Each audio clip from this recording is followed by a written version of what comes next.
Hello internet friends, in this video I am riveting one of the leading edges. I'm not sure if it's left or right actually, because they both look the same. One of them has an access panel, which you can see on the right side of the video standing vertically next to the garage door. The other one doesn't have an access panel, so I'm sure I'll figure that out. Well, let's see if that way. This one has a landing light there, and the landing light's on the opposite end, so I'm going to guess this is the right leading edge. I could very well be wrong. Anyway, I decided to start. I'm going to back rivet the Jchannel on, and you can see me using a hand riveter to rivet the edges, or the first rivets there, so I don't have to use any Quicos, which is important for back riveting because you need to lay it flat, and obviously if you have any Quicos sticking out, you're not going to be able to have a flat surface. It's also important that when you back rivet, that you make sure that the back rivet plate that you just saw me put underneath is actually underneath, because otherwise you will smash a nice deformity into your skin or whatever you're riveting. But you can see here it goes pretty quickly once you put all the rivets in and tape them on so they don't fall off, and then use the back rivet plate.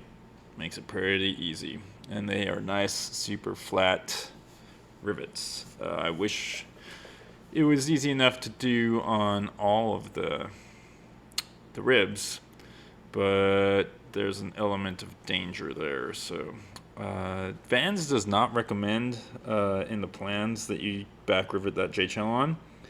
I figured it would be easier. The one thing that it does make more difficult is there's actually a rivet underneath the Jchannel that you won't be able to get a normal bucking bar. You need something with a very flat surface to reach underneath the Jchannel. And by flat, I mean not very tall. Most rivet kits have that bucking bar, and if you've done this before or riveted Jchannel on, you know what I'm talking about. Anyway, so yeah, I can't believe it's taken me so long to get these leading edges to be finished. I don't know what I was afraid of, other than the wiring. There's a bunch of wiring that need to go in here. Pitot tube, stall warning, landing lights, right? In the back of my mind, I'm like, oh, I need to learn how those systems work, and it always seems like a daunting task until you start doing it, and then, get one job done, and then there's another job to do, and it just never ends when you're building an airplane.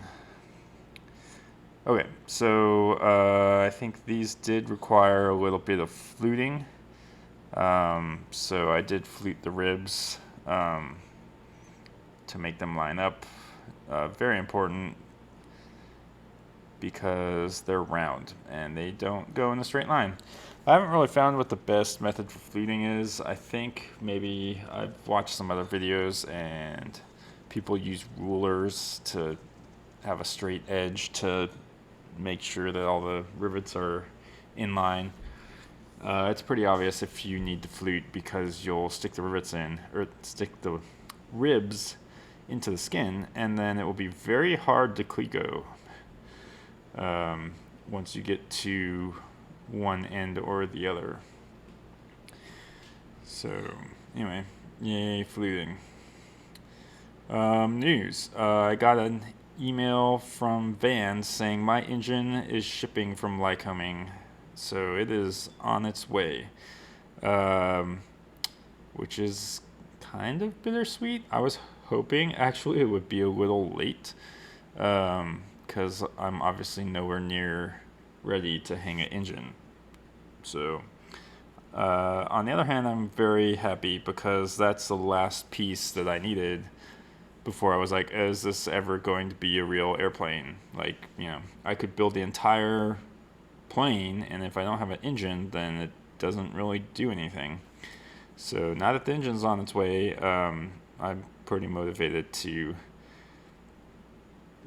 build longer than 1 hour per day, which is still a challenge with work and kids and everything. So getting these leading edges done is my goal for the weekend.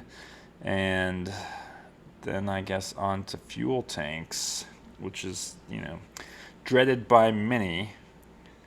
A quick note on riveting these. I found that it helps if you have a 2x gun. Like when I bought my kit 4 years ago and didn't know anything about riveting, I bought a 3x rivet gun. You don't need a 3x rivet gun, not for these tiny and 426 3-3.5 rivets. They're tiny, right? You need a small amount of force to actually set them. So, in fact, I could probably use less force than what I set the gun to, and it would be fine. But yeah, the less force you use, the less chance of bending your skin. So that's something that I had to learn when, as I was going along, building an airplane. And now it seems natural to be able to rivet, hundreds of rivets on these skins. It does take forever, though, to do a quality job, so be warned. Alright, what else? Trying to figure out where I'm going to stick the engine. It's actually huge. I've seen pictures of people getting their engine, and it takes up the entire pickup truck bed. So, I could put that in my garage somewhere and stack stuff on top of it, but eventually I'm going to need space for the fuselage.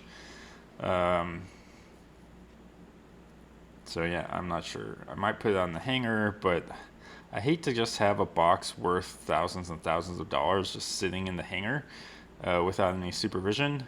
Just another angle where if that ever disappeared or something happened to it, like, my airplane journey would probably be over. I just don't have enough energy to recover from that in the near term. So we will see what I choose to do with it.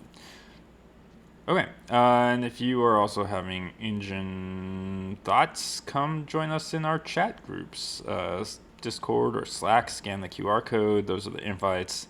You'll be added to the group, and I will see you there and see you in the next video.